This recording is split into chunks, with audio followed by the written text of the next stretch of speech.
Have you ever wondered about the complexities of international politics and the forces that shape our world?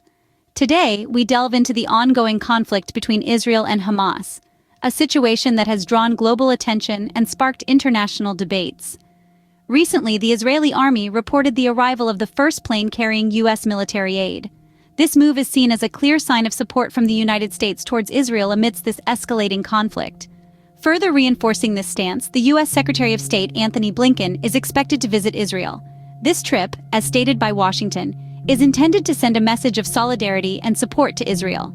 As the world watches and waits, the players on this international stage continue to make their moves. The stakes are high, and the impact of these actions will undoubtedly shape the course of this conflict. This conflict has drawn international attention and a response from one of the world's most influential leaders. President Biden recently made a statement on the issue, expressing his thoughts and the U.S.'s position. In a speech given on a Tuesday, President Biden addressed the conflict head-on, leaving no room for ambiguity about where the United States stands. He expressed strong support for Israel, stating, "We stand with Israel." Such a statement sends a clear message to the world about the United States' position on the conflict. Further delving into the issue, President Biden described the Hamas attacks on Israel as an act of sheer evil. This strong choice of words serves to underline the gravity with which the U.S. views the situation. His condemnation of the attacks underscores the U.S.'s denouncement of acts of terror and violence. But President Biden didn't stop at mere words of condemnation. He made a commitment, a promise to ensure that Israel has what it needs to defend itself against the attacks. This pledge reflects the U.S.'s commitment to stand by its allies, to provide support when they are under threat. It's a promise that guarantees Israel the backing it needs to protect its citizens and nation. Biden's words, however, were not just about the present situation. They also hinted at a larger principle that the U.S. stands for, the right of nations to defend themselves. He affirmed that Israel has both the right and duty to defend itself against Hamas. This essentially provides Israel with a diplomatic green light to take necessary measures against the attacks. Yet Biden's strong words also came with a caveat. He stressed the need to distinguish between terrorists and innocent civilians. This reflects a concern for the humanitarian aspect of the conflict, highlighting the importance of protecting innocent lives amidst the chaos of war. Biden's stance on the conflict, therefore, is a balanced one, condemning the attacks, supporting Israel's right to self-defense, but also emphasizing the need to protect innocent civilians. It's a stance that reflects the complexities of the situation, acknowledging both the need for security and the importance of humanitarian considerations. In a private phone call, President Biden conversed with Israel's Prime Minister, Benjamin Netanyahu. This wasn't just a courtesy call, but a discussion that could have far-reaching implications for the conflict at hand. The White House, in its briefing, shared that in the call, President Biden emphasized the urgent need to distinguish between terrorists and innocent civilians. It's a vital point of clarification in a conflict where the line between combatants and non-combatants can blur so quickly. President Biden, in his characteristic straightforward manner, stressed the importance of ensuring that this distinction remains clear in the heat of conflict. The conversation between these two world leaders wasn't just about military strategizing or political posturing. It was about human lives. It was about the innocent civilians who are often caught in the crossfire of such conflicts. The president's insistence on this distinction underscores the American approach to the conflict, an approach that is rooted in the preservation of human dignity and the protection of innocent lives. Biden's words reflect a nuanced understanding of the conflict. He recognizes the need for Israel to defend itself, but he also acknowledges that this defense should not come at the expense of innocent civilians. His words echo the shared commitment to the principles of justice and human rights that both the United States and Israel uphold. But these words also raise a question. Can this distinction between terrorists and innocent civilians be clearly made in the heat of conflict? Can it be maintained without compromising the safety of the innocent? These are not easy questions to answer, and they reflect the complexity of the situation on the ground. The phone call between President Biden and Prime Minister Netanyahu is more than just a conversation. It is a reflection of the American stance on the conflict, a stance that is rooted in the principles of justice, human dignity, and the protection of innocent lives. It is a stance that recognizes the complexities of the situation and seeks to navigate these complexities with utmost care and consideration. But what does this mean for the conflict and the U.S.'s approach towards it? Scene script.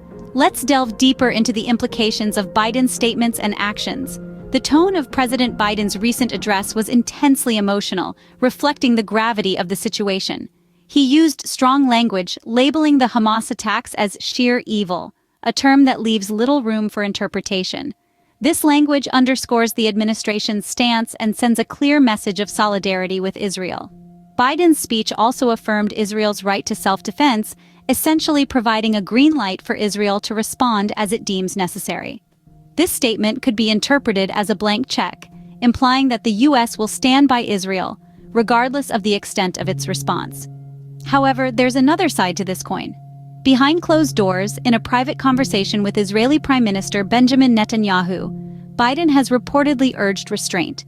He has expressed concern about the welfare of civilians caught in the crossfire, indicating a nuanced understanding of the complex situation on the ground. This dual approach, public support coupled with private caution, is indicative of the tightrope Biden is walking. He must balance the United States' long-standing partnership with Israel, its strategic interests in the Middle East, and the human rights concerns raised by the current conflict. In his public address, Biden drew parallels between Israel and the U.S., stating that both countries respect the rules of war and international law. This comparison serves to further align the U.S. with Israel, reinforcing the idea that they share common values and principles. Biden's approach, however, has sparked concerns and responses from international bodies. The United Nations and the European Union have expressed worries about the fate of the 2 million Palestinians living in the Gaza Strip, especially as Israel escalates its offensive. It remains to be seen how this international pressure will influence Biden's approach moving forward. Will he maintain his current stance, or will we see a shift in the U.S. position? Only time will tell. The United Nations and European Union have expressed their concerns regarding the conflict. They are not alone in their apprehension. Around the world, voices rise in a chorus of concern, echoing the sentiments of these prominent international organizations. The heart of the matter, the potential risks to 2 million Palestinians, and the possible escalation of Israel's offensive. The stakes are high.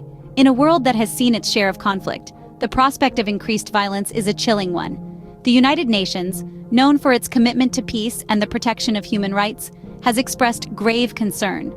The European Union, another significant player on the global stage, has voiced similar fears. At the center of these concerns is the potential fate of the 2 million Palestinians. The specter of escalated violence from Israel's offensive looms large, and the possible implications for these individuals are serious. The concern is not just for their immediate safety, but also for the long-term consequences of such an escalation. In tandem with these worries about the potential human cost, there is also a deep concern about the adherence to international law and the rules of war. These form the bedrock of how conflicts are conducted, and any deviation from them can have far-reaching implications. It is a point that has been underscored by both the UN and the EU, and it is one that cannot be ignored. Yet amidst these international concerns, the U.S. stands in a unique position. Under President Biden's leadership, the nation has shown unwavering support for Israel, even as it acknowledges the need to protect innocent civilians. The question then is how the U.S. will continue to navigate this delicate political landscape. As the situation unfolds, it remains to be seen how the U.S., under Biden's leadership, will continue to navigate this delicate political landscape. In the end, international politics is a complex web of alliances, conflicts, and interests. Navigating this intricate labyrinth, President Biden has reaffirmed the U.S.'s unwavering support for Israel, labeling the Hamas attacks as sheer evil.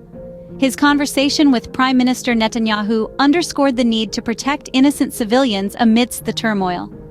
Biden's approach, while emotional and resolute, has been met with varying responses. His implicit sanctioning of Israel's right to self-defense brings into sharp focus the delicate balance of power in this volatile region.